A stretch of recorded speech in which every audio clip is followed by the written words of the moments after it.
Through the entire history of our company, every single boat has been different. It's had its own signature. It's had its own challenges. It's taught us something. I mean, no boat we ever built didn't make us better.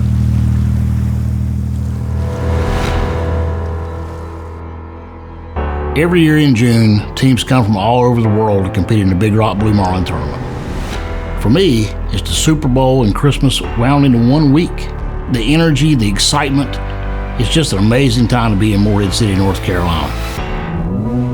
When I first started running my charter boat back in 1980, all I could think about was fishing the Big Rock. In 1983, I finally had that opportunity, and it was really unbelievable to be part of that. Part of the camaraderie, part of the opportunity to put your name in the history books forever. I always will remember my days fishing. I don't get to fish quite as much anymore. In 1987, I became part of the Big Rock board. You know, the opportunity to talk to the participants on the radio as they hook fish, what we do for charities around our community and across the state, it's a special thing for me to be part of. I have to admit, I'm a little bit prejudiced when it comes to the Big Rock. I can't help but pull for the Jarrett Bay boats.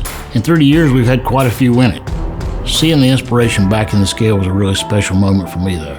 To see Casey Wagner back in with his family, having an over 700-pound Blue Marlin to win the tournament was one of the highlights, I think, of the history of the tournament. The Big Rock Ladies Day tournament is named after Casey's wife, Kelly, and the proceeds from that tournament each year go to our local hospital to help cancer patients feel more comfortable while they're going through treatment.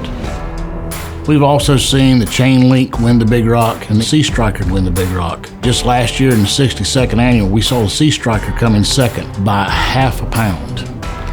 Think about that, ½ a pound between them and winning the Big Rock. Not for the first or second time, that would have been the third win for Adrian Holler and his crew. For the second win for the Sea Striker crew, I remember they came in midweek and they were having a little bit of trouble with their running gear. So they hauled up midweek and we replaced one of the cutlass bearings. They went out and the next day caught the winning Blue Marlin, which made us all feel like we were part of the win. To make a little extra special trophy, we actually took a cutlass bearing and put a skirt on it and presented it to Adrian at the awards banquet. There's nothing like backing in the slip in the Big Rock Blue Marlin tournament and weighing a fish. Nothing on this earth can ever replace that feeling.